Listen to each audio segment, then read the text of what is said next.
크리스마스입니다. 크리스마스에는 뭐니 해도 선물입니다. 혹시 크리스마스 선물 받으신 분들 계신가요, 벌써? 선물 누가 해줬어요? 엄마가. 엄마한테 선물했어?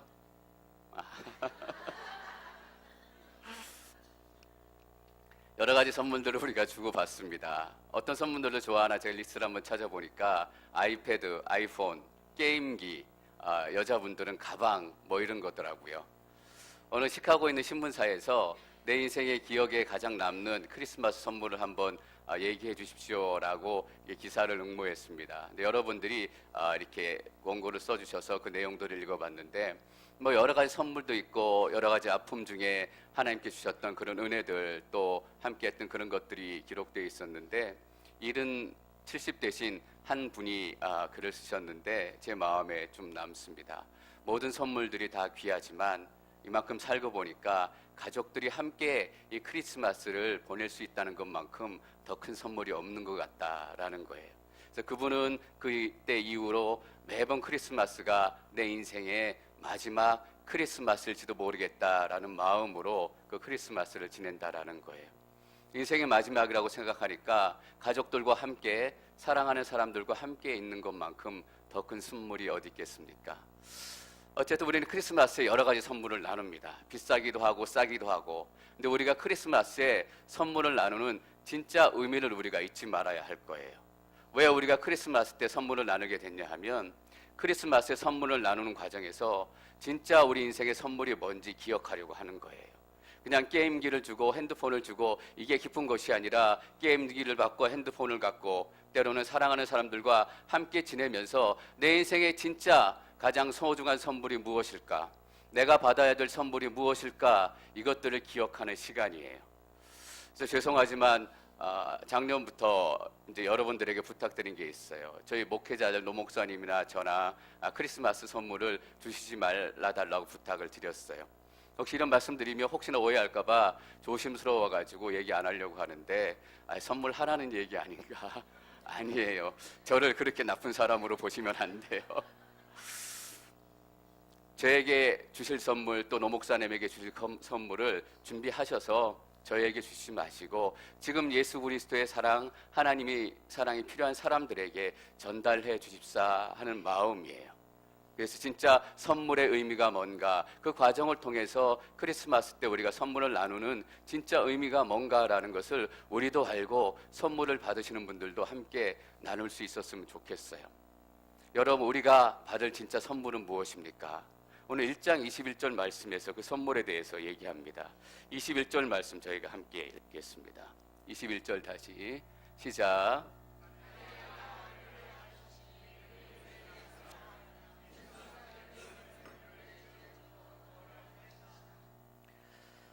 마리아가 아들을 낳을 것이니 그 이름을 예수라 하여라. 오늘 성경 말씀은 우리가 받을 진짜 선물이 무엇인지 얘기하고 있습니다. 그 선물은 무엇입니까?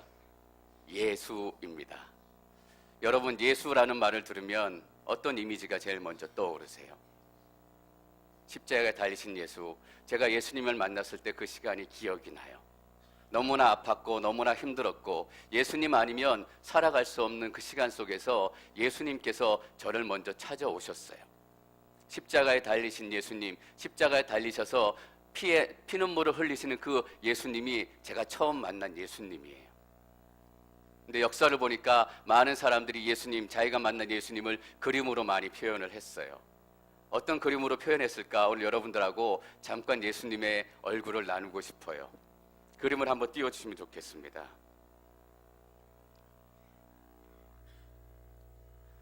저 십자가가 있고 십자가에 달린 분이 예수님이에요. 근데 예수님이 이상하죠. 무슨 모습이에요? 말 모습이, 얼굴이 말로 돼 있어요. 옆에 있는 사람이 십자가에 달린 예수님을 예배하고 예수님에게 경배를 올려요. 근데 십자가에 달린 예수님이 말 모양이 돼 있어요. 뭐냐 하면 예수 그리스도를 구주로 영접했던 크리스찬들을 조롱하고 핍박하기 위해서 그린 그림이에요. 너희가 섬기고 있는 예수는 하나님이 아니라 한갓 동물에 지나지 않는다라고 폄하하고 조롱하고 멸시하기 위해서 그린 그림이에요. 2세기 또 3세기 이런 시대 때 그림인 것 같아요. 여러분, 크리스찬들이 이렇게 조롱과 핍박과 멸시를 받으면서 예수님을 믿기 시작했어요.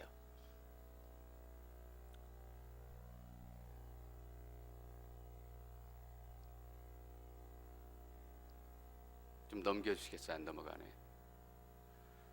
예, 이 그림은 뭐냐면 카타콤이라고 한번 말씀드렸어요. 카타콤은 무덤 가운데라는 뜻이에요. 3세기, 4세기에 크리스찬들이 로마의 핍박 때문에 땅 위에서는 예배할 수 없었기 때문에 무덤을 만들기 위해 지하 통로를 만들어 놓은 그곳에서 카타콤이라고 불리는 곳에서 숨어서 예배를 드렸던 곳이에요. 그 카타콤이라는 곳에 벽에 저런 그림이 그려 있는 거예요.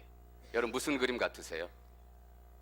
6월절 예수님께서 제자들과 함께 나눴던 그 식사 장면, 우리가 최후의 만찬이라고 얘기하고 있는 그 장면을 벽화에 그린 거예요. 예수님의 얼굴이 무슨 색이에요? 좀 검은색이죠. 그래서 초기에 이 벽화들을 보면서 예수님이 흑인이었을 것이다 라고 연구하는 학자도 있고 그런 책도 나와 있어요. 제자들 보니까 대체로 얼굴이 검어요. 좀 넘겨주시겠어요? 이게 안 넘어가네. 예. 제가 이걸 안 켜서 그래요. 죄송합니다. 자, 이것도 그 카타콤 벽에 그려져 있는 그림이에요. 예수님을 그린 그림인데 여기도 역시 예수님의 얼굴이 좀 검어요. 이게 6세기 시내산에 있는 한 수도원에서 발견된 그림이에요. 예수님이에요. 예수님이 어떤 모습이에요? 이때부터는 완전한 백인의 모습이 나타나죠. 4세기에 기독교가 로마의 국교가 되기 시작하면서 점차 예수님을 표현하는 그림들이 이전에 흑인이나 이전에 다른 모습을 가졌던 것과 달리 백인을 점점 닮아가요. 왜냐하면 유럽인들이 예수님을 믿기 시작했기 때문에 자기가 믿는 예수님을 자기의 생각대로 표현하기 시작한 거예요. 자, 이게 누구 닮았어요? 모나리자 닮았죠. 맞아요. 레오나르도 다빈치가 그린 예수님 얼굴이에요. 모나리자처럼 눈썹도 없고 모나리자처럼 좀 퉁퉁한 얼굴에 모나리자의 미소는 가지고 있지 않지만 레오나르도 다빈치가 자기가 예수님을 이렇게 그렸어요. 비슷한 중세 시대에 미켈란젤로는 예수님을 어떻게 그렸냐 하면 몸짱 예수님을 그렸어요. 미켈란젤로가 그린 예수님을 보면 왕자가 배에 있고 근육이 울퉁불퉁해요. 이 그림 잘 아시죠?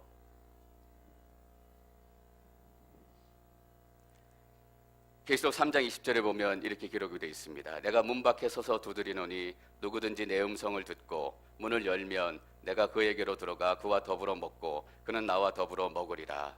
1850년대 홀만 헌트라고 분이 그린 세상의 빛이다라는 제목의 그림이에요. 여러분 그림 잘 보이실지 모르겠는데 문을 이렇게 두드리시는데 밖에 문에 문고리가 없어요. 그죠? 저 문을 어떻게 들어갈 수 있냐면 안에서 열어줘야 돼요. 우리가 문을 열지 않으면 예수님께서는 들어오지 않고 기다리시는 거예요. 똑똑똑 두드릴 때 예수님 어서 들어오십시오라고 우리가 문을 열어주는 거예요. 그 모습을 그린 거예요. 세상의 빛. 이제 좀 아는 분 나오죠. 이게 1940년대에 그린 워너 살만이라는 분이 그린 예수님의 얼굴이에요. 친숙한 우리의 모습이 여기서부터 또 등장하기 시작해요. 완전한 백인, 화이트 크리스찬의 모습이 드러나기 시작해요. 저게 1억 장 팔렸대요. 집집마다 가면 이 예수님의 얼굴이 그려져 있고 1억 장 팔렸으니까 송영순 권사님 계신 그 방에 병실에도 들어가 보면 이 그림이 걸려 있어요. 근데 송영순 권사님께서 그 사진을 이렇게 보고 저 양반 참 좋으신 분이야 이렇게 말씀하세요. 우리에게 가장 친숙한 얼굴, 예수님의 얼굴이에요. 이렇게 예수님을 그린 사람도 있어요. 활력이 넘치고 에너제틱하고 건강하고 믿는 자에게 능치 못함이 없느니라 그런 믿음을 주는 그 얼굴이에요. 잘생겼잖아요. 그리고 또 예수님, 우리가 친숙한 예수님, 2014년에 더 선 오브 갓이라는 영화에 나온 그 예수님 주인공이에요. 이런 모습들이 우리가 흔히 보고 우리가 흔히 경험하는 예수님의 얼굴이에요. 나라별로는 어떻게 돼 있을까? 저기 이 갓을 쓰신 분이 예수님이에요. 어떤 장면인 것 같으세요? 누구든지 죄 없는 자는 돌로 저 여자를 쳐라. 그거예요. 자, 이거는 어떤 예수님일까? 케냐에서 예수님을 이렇게 그리는 거예요. 많은 사람들이 모여들고 예수님께서 말씀을 전하시고 치유하는 그런 과정이에요. 콩고의 예수님이에요. 이것도 마지막 만찬인 것, 최후의 만찬인 것 같아요. 콩고 사람들이 최후의 만찬을 저렇게 표현해요. 인도의 예수님이에요. 십자가에 달린 예수님. 정신 사나우시죠? 이거는 뭐냐면 LA 가면 바이올라라는 크리스찬 유니버시티가 있어요. 거기에 보면 벽에 큰 벽화가 그려져 있어요. 드디어 롱다리 예수님이 나타나기 시작하세요. 뭐냐 하면 과학자들이 예수님 당시에 유대인들이 어떤 모습이었을까 과학적으로 다시 이렇게 재현해낸 모습이에요. 이것이 그 당시에 평범한 유대인의 얼굴이었을 거다라는 거예요. 여러분, 이 중에 여러분에게 익숙한 예수님은 어떤 예수님이세요? 우리는 우리 삶에서 우리의 개인적인 경험을 통해서, 개인적인 신앙을 통해서 예수님을 만나고 경험해요.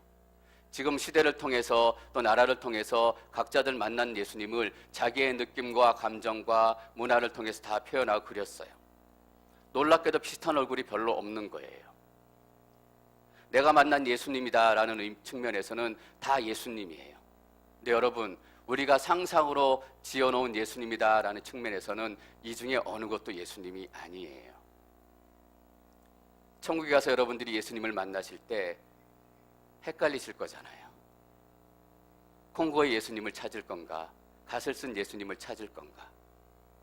성경에서 예수님이 키가 얼마다, 예수님의 풍채가 얼마다, 예수님의 피부 색깔은 어떻다라고 기록되어 있지 않아요.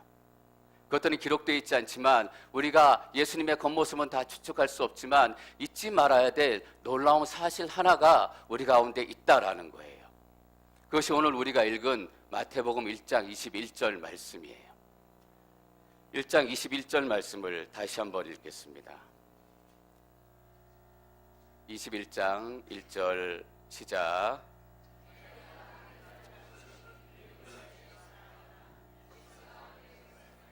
죄로부터 구원할 것이다.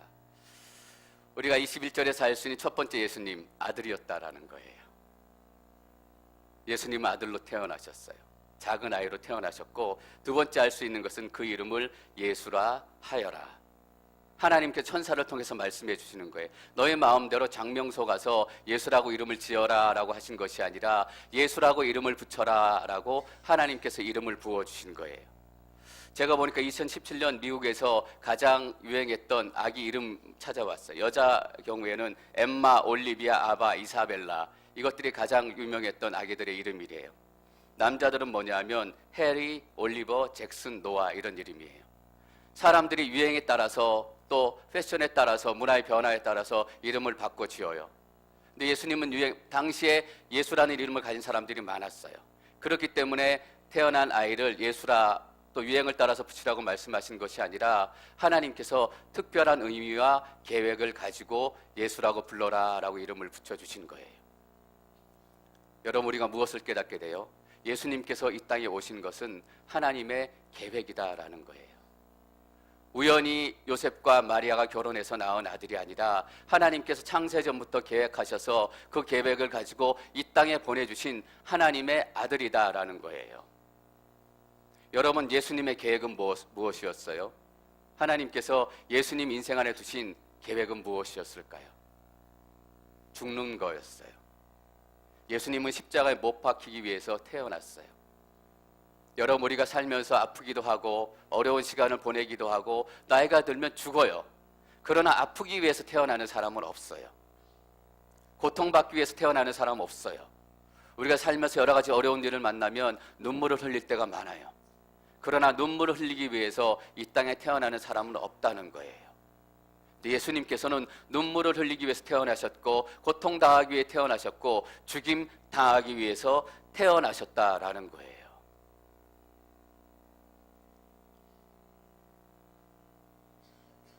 예수님께서 우리의 삶을 대신 사시기 위해서 태어나신 거예요. 예수라는 이름의 뜻은 무엇입니까? 구원이다라는 뜻이에요. 여호수아, 예수와 구원이라는 의미예요. 예수의 이름은 구원의 이름이에요. 어떤 구원의 이름인가? 우리가 예수님이 구원의 이름이다라고 생각할 때 예수님께서 우리를 구해 주셨습니다라는 말을 들을 때 저도 그렇고 여러분들도 그렇고 이런 걸 먼저 생각해요. 내 고난 안에서 좀 구원받았으면 좋겠다. 내 가난에서 구원받았으면 좋겠다. 내 질병에서 구원받았으면 좋겠다. 이 다툼과 갈등에서 이제는 구원을 받고 노임을 받았으면 좋겠다. 근데 오늘 21절에 보니까 예수란 이름이 어떤 이름이냐 하면 구원의 이름인데 예수가 그의 백성들을 그들의 죄로부터 구원할 것이다 라고 기록해요. 이렇게 얘기해 주셨으면 더 좋았을 것 같아요. 질병에서 구원해 주실 이름이다. 아픔에서 구원해 주실 이름이다. 고통에서 구원해 주실 이름이다. 근데 예수님께서는 죄에서 우리를 구원해 주실 이름이에요. 여러분 이게 어떤 의미인지 아세요?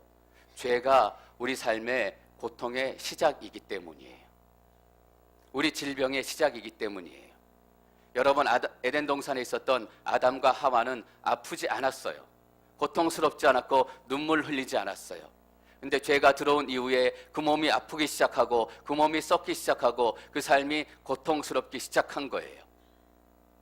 죄에서 구원할 구원자의 이름이다라는 의미는 이 땅의 모든 어려움과 환난과 고난과 슬픔 가운데서 우리를 구원해 주겠다라는 하나님의 약속인 거예요. 죄에서 우리가 구원을 받으면 이 가난과 고통과 질병과 이 모든 것들에서 궁극적으로 구원을 받을 수 있기 때문에 하나님께서는 죄에서 구원받을 이름이다 라고 기록하고 선포하신 거예요. 여러분 이것 때문에 선교사님들이 그렇게 복음을 전하고 하나님의 말씀을 전하려고 애쓰는 거예요. 저희 온누리교회가 2015년 12월 현재로 69개국에 850명의 선교사님들을 파송해서 850명이 사역하고 계세요. 그리고 1700명이 누적으로 파송됐어요. 그분들이 파송됐다가 일부는 돌아오시고 지금 850명의 선교사님들이 69개국에 나가서 사역하고 계세요. 왜냐하면 복음 예수 그리스도가 그들의 고통과 절망과 아픔에서 구원해 줄 궁극적인 이름이 되기 때문이에요. 지난달에 나이지리아에 있던 의료 선교사 4분이 거기에 있는 이교도 깽단에게 포로로 인질로 잡혔어요. 인질로 잡혀서 여러 가지 어려움을 당하다가 그 중에 한 분이 하나님의 감독으로 찬양하기 시작하는 거예요. 어메이징 그레이스. 다 총으로 지키고 있는데 나 같은 죄인 어메이징 그레이스를 부르기 시작했어. 잘 불렀어요. 은혜 가운데. 잘 끝난다고 생각했어요. 근데 그 노래가 끝나니까 총을 들고 있던 한 갱이 그 노래를 부른 그 선교사님을 총으로 쏴서 죽였어요. 여러분 왜 나이지리아까지 가서 그 선교사님이 그 사람을 돕고 치료해야 되며 또 그들을 위해서 찬송을 하다가 총에 맞아 죽어야 해요. 왜냐하면 그들의 폭력을 궁극적으로 끝낼 수 있는 것은 죄에서 구원해 줄 예수 그리스도밖에 없기 때문이에요. 103년 전에 140년 전에 선교사님들이 그 미지의 땅 조선으로 선교하러 오셨어요. 선교사님들의 초기 기록, 조선 땅, 조선 남자들에 대한 기록을 보면 기가 차요. 여러분 공통적으로 나오는 표현이 뭔지 아세요? 조선 사람들은 거짓말을 밥 먹듯이 한다라는 거예요. 거짓말하는 사람은 가두고 벌 주고 두들겨 패고 이렇게 해야 거짓말 멈추잖아요. 근데 거짓말하는 사람들을 포기하지 않고 끝까지 사랑하고 복음으로 품었어요. 왜냐하면 복음이 그들의 잘못된 습관을 고칠 수 있는 궁극적인 능력이 되기 때문이에요.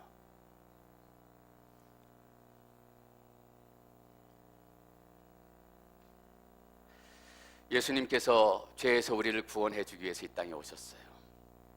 의미를 다시 한번 생각해 봐요. 내가 죄인이다라는 거예요.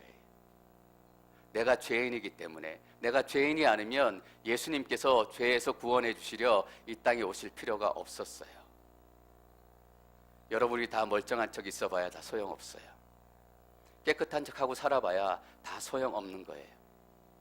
우리 안에 얼마나 큰 죄가 있고 우리 안에 얼마나 큰 더러움이 있고 예수님께서 여러분들에게 오신 거예요. 예수 성탄의 소식을 들으면서 첫 번째 깨닫게 되는 것이 바로 이거예요. 내가 죄인이다라는 거예요. 나 때문에 예수님이 오셨다라는 거예요.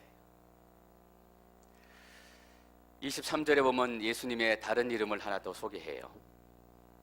처녀가 잉태의 아들을 낳을 것이요 그를 임마누엘이라 부를 것이다. 임마누엘이란 하나님께서 우리와 함께 하신다는 뜻입니다. 구원자 예수님께서 우리와 함께 하신다는 의미입니다. 저는 여러분들이 평생을 사시면서 예수 그리스도와 함께 하시기를 축원합니다. 우리 유스 학생들이 많이 와 있어요. 나름대로 어려운 시간을 보내고 있고 내 꿈이 뭔지 스트러글하는 시간을 보내고 있어요. 어떤 학생들은 저에게 와서 목사님, 저는 아직 꿈이 뭔지 모르겠어요. 하나님이 나에게 뭘 원하시는지 모르겠어요. 그런 고민들을 얘기해요. 그럼 제가 기도해, 하나님, 이 학생에게 하나님께서 계획하신 것, 하나님께서 두신 하나님의 계획을 속히 깨닫게 해주시기를 원합니다. 그렇게 기도하면서 제가 너무 마음이 좋은 게 있어요. 우리의 자녀들이 그냥 꿈이 없이 방황하는 것이 아니라 하나님 안에서 내 꿈이 뭔지, 하나님께서 내가 무엇을 하기를 원하시는 것인지 임마누엘 하나님과 함께 고민하기 시작했다라는 거예요.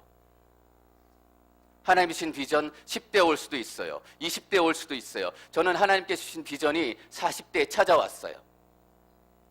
그전엔 제가 목사로 살 거라고 생각을 하지 못했어요. 근데 40쯤 되던 어느 날 제게 하나님의 콜링이 되기 시작한 거예요. 직장 다니며 너를 위해 살았으니 이제 평생을 나를 위해서만 살 수 없겠니 하는 하나님의 음성이 들리기 시작한 거예요. 그래서 그 꿈을 놓고 하나님 안에서 스트러글이 시작이 된 거예요. 어떤 사람은 10살에 오기도 하고 어떤 사람은 40에 오기도 하고 어떤 사람은 60에 하나님의 비전이 시작되기도 해요. 그러나 중요한 것은 뭐냐 하면 하나님과 함께 그 꿈을 나누고 갈등하기 시작한다라는 거예요. 여러분, 우리 자녀들을 위해서 어떻게 기도해야 돼요? 좋은 꿈 생기게 해주십시오. 좋은 직장, 좋은 학교 가게 해주십시오 라고도 물론 기도해야 되지만 하나님, 우리 자녀들이 하나님 안에서 넘어지고 일어설 수 있도록 하나님께서 지켜주십시오. 구원자 예수 그리스도, 우리를 죄에서 구원하실, 우리의 삶의 밑바닥부터 바꾸실 능력의 이름이다라는 거예요. 저 우리 유스 학생들에게 얘기하고 싶어요.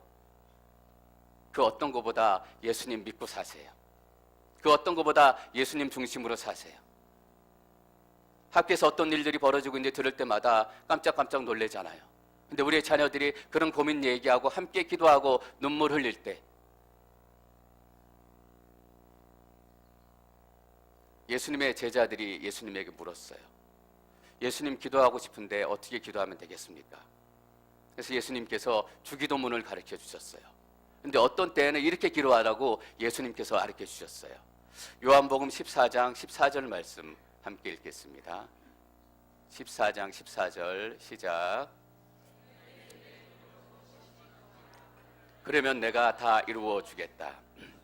예수님께서 제자들에게 이렇게 기도하라고 말씀하신 거예요. 너희는 기도할 때 내 이름으로 기도해라. 그래서 우리가 어떻게 기도하기 시작했습니까?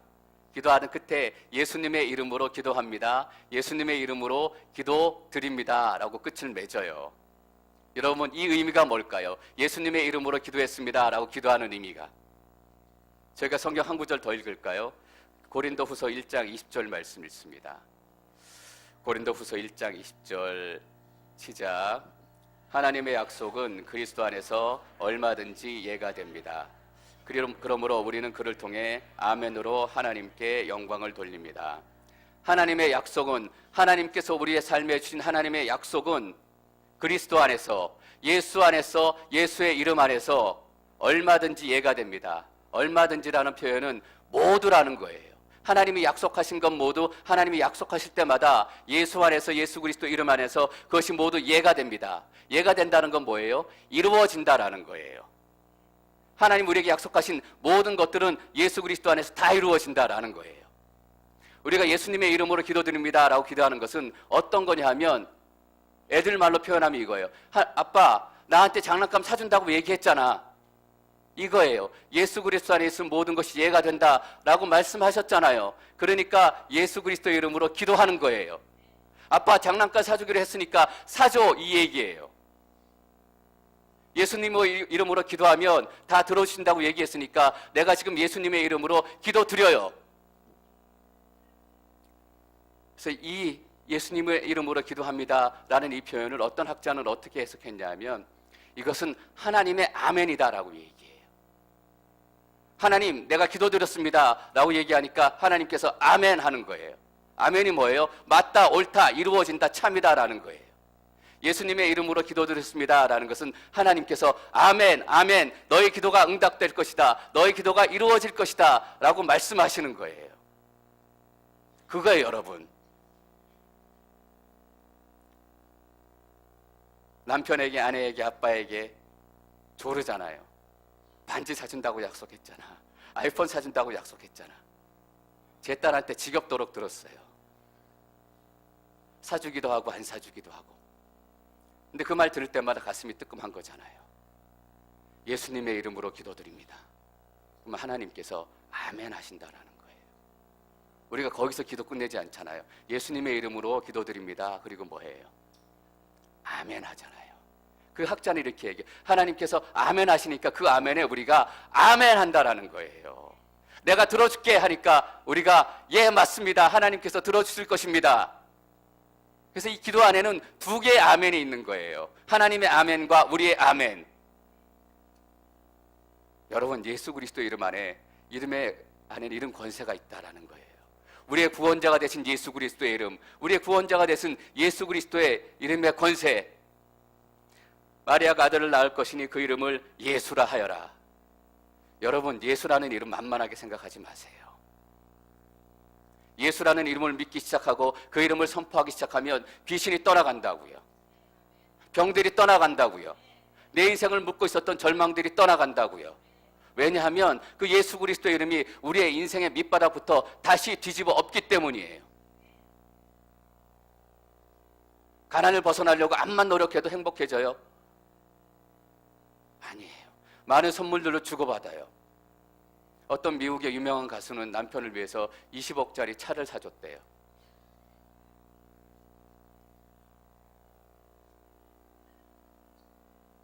그거보다 더 소중한 선물이 우리에게 있다라는 거예요. 이 말씀을 묵상하고 설교를 준비하면서 자꾸 기도에 대해서 또 얘기하게 되는구나. 지난 추수감사절 예배 우리 함께 유스 학생들과 차세대 예배 드릴 때도 기도에 대해서 얘기를 나눴던 것 같아요. 또 기도에 대해서 얘기하게 되네. 그럼 제가 또 깨닫는 게 있어요. 하나님께서 우리에게 지금 기도를 필요하신다라는 거예요. 우리 유스 학생들에게. 제가 우리 유스 학생들에게 미안한 게 있어요. 작년만 해도 함께 부르짖고 많이 기도했는데 올해는 그러지 못했던 것 같아요. 제가 함께 하지 않았기 때문이는 아니겠지만 작년보다 기도하는 게 조금 힘이 없어진 것 같아요. 우리 어른들에게도 주시는 메시지지만 우리 자녀들에게도 주시는 동일한 메시지라고 믿어요. 예수 그리스도의 이름으로 기도하는 거예요. 우리의 삶을 묻고 있는 고통이 무엇이에요?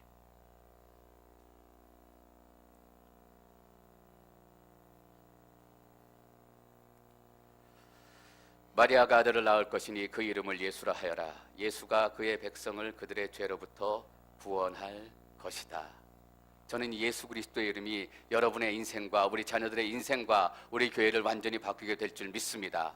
선물 중에 최고의 선물은 우리를 구원하실 예수 그리스도의 이름입니다. 주는 그리스도시요 살아계신 하나님의 아들입니다. 여러분, 하나님의 아멘을 들으시고 그 아멘에 여러분의 아멘으로 화답하시는 놀라운 성탄이 되시기를 축원합니다.